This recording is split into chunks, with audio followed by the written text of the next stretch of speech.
en una clase de clínica pastoral que teníamos en el seminario, el profesor un día nos dijo, una cosa que nunca tienen que hacer cuando visitan a un enfermo, a una persona que está afligida, es arrancar la entrevista preguntándole cómo le va. Porque dice, la persona es obvio cómo le va, le está yendo mal.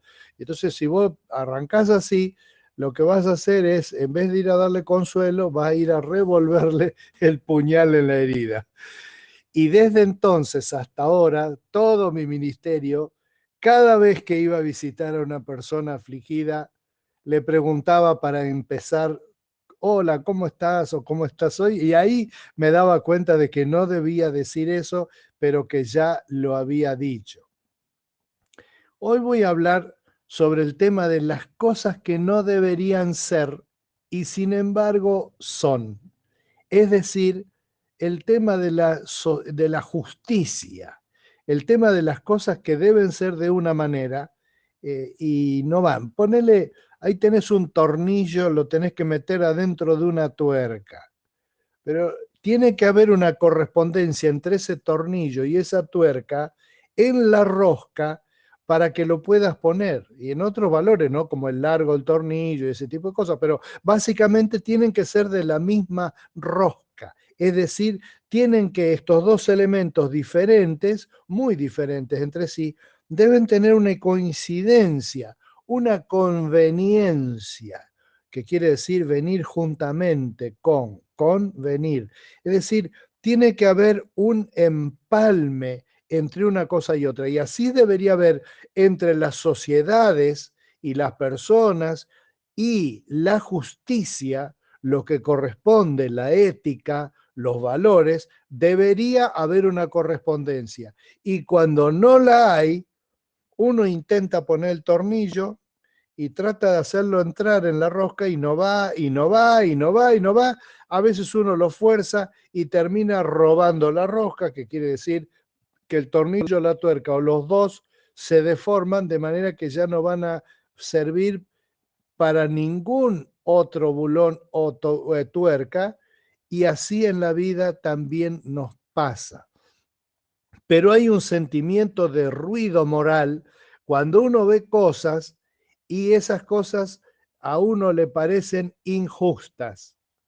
Y es cierto que también uno puede confundirse y creer que algo es justo cuando no lo es, o creer que algo es injusto cuando no lo es. Pero la mayoría de las veces sí, y hay cosas que son sumamente obvias,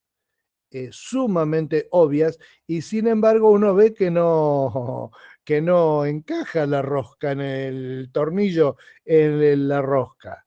Hay algo ahí que no va, que son de otro tamaño, que son de otro paso, de algo que no encaja, y eso da rabia y frustración. Yo voy a leer hoy sin preguntarte cómo te va, cómo estás. La verdad sí me importa cómo estás, pero no te quiero preguntar para no revolverte el puñal en la herida, porque en la clase de clínica pastoral nos enseñaron que nunca hay que preguntar cómo estás, y entonces yo no sé qué preguntar. Y la pregunta de hoy va a ser, en este mundo, mira, hablando de este mundo, que el mundo fue y será una porquería, ya lo sé.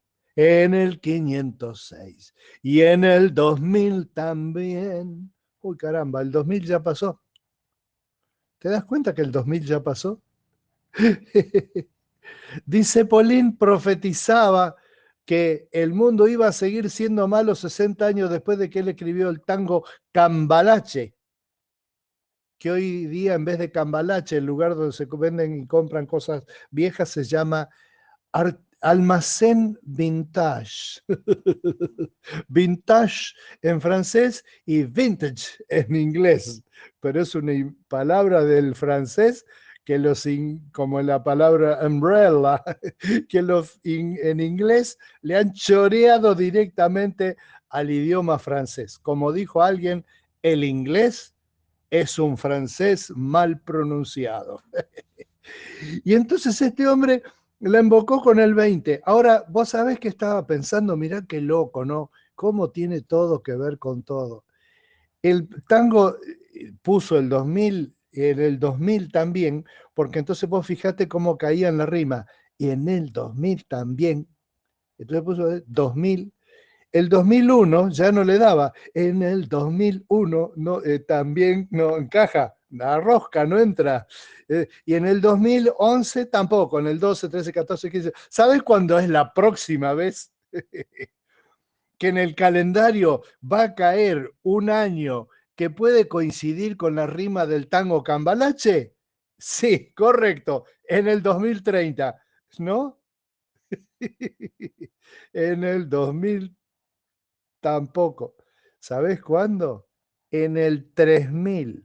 Ahí recién, en el año 3000, va a coincidir de vuelta para que la letra del tango se pudiera actualizar. Y en el 3000 también. ¿Te das cuenta? A veces una cosa que uno hace jugando te muestra que hay un sentido, hay un sentido en el universo de cosas que encajan, cosas que no. Un Tetris. Y por eso voy a leer, y todo esto es para justificar en cierta forma, que hay estos textos que vos no los vas a escuchar predicar.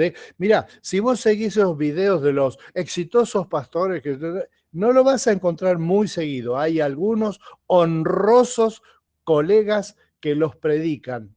Y por supuesto, son son tildados de mala onda y la gente no lo quiere escuchar. Quiere escuchar eso, sí, vamos a ganar, tú puedes, y ese se llenan de eso. O ese profeta que habla en voz profunda y dice, aquí Dios me indicó en una visión que tuve. Y entonces lo que hacen es hacer una cosa como para decir, miren qué extraordinario que soy, miren, y eso tampoco encaja en la rosca que hay en la Biblia. Al músico principal, sígase la tonada de No destruyas, Salmo de Asaf, cántico. Nosotros lo conocemos como Salmo 75. Te damos gracias, oh Dios, te damos gracias e invocamos tu nombre. Todos hablan de tus obras portentosas. Tú dices, cuando yo lo decida, juzgaré con justicia. Cuando se estremece la tierra con todos sus habitantes, soy yo quien afirma sus columnas. Pausa. No sean altaneros, digo a los altivos, no sean soberbios, ordeno a los impíos, no hagan gala de soberbia contra el cielo, ni hablen con aires de suficiencia. La exaltación no viene del oriente, ni del occidente, ni del sur, sino que es Dios el que juzga. A unos humilla y a otros exalta. En la mano del Señor hay una copa de espumante vino mezclado con especias. Cuando Él lo derrame, todos los impíos de la tierra habrán de beberlo hasta las heces. Yo hablaré de esto siempre. Cantaré salmos al Dios de Jacob. Aniquilaré la altivez de todos los impíos y exaltaré el poder de los justos.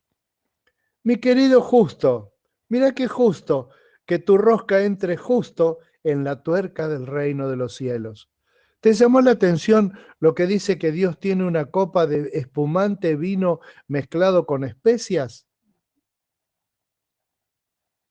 Sí, acá Mónica dice que sí.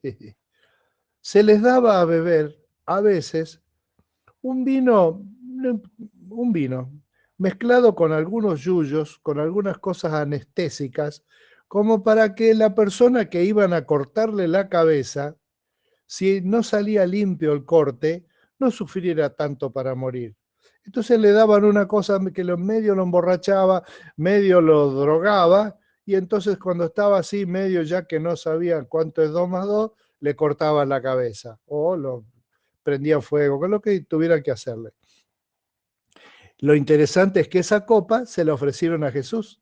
¿Te acordás que le ofrecieron la copa de vino mezclado con aloes? ¿Te acordás?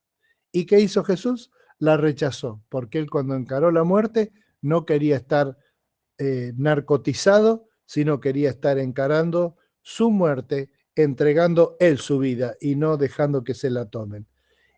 Ese es el sentido, esa es la rosca que tiene el universo, y en esa rosca los que coincidan serán tarde o temprano justificados. Y yo, ¿querés que te diga la verdad? Prefiero eso a que en algún momento Dios me diga, bueno, toma esta copa si no sentís tanto dolor, porque lo que vas a sentir después de eso te va a doler, te va a doler. Y yo quiero estar del lado de los que se llaman redimidos, es decir, se los compró, se pagó con un bien muy alto para que no tengan que pasar por esa copa de vino.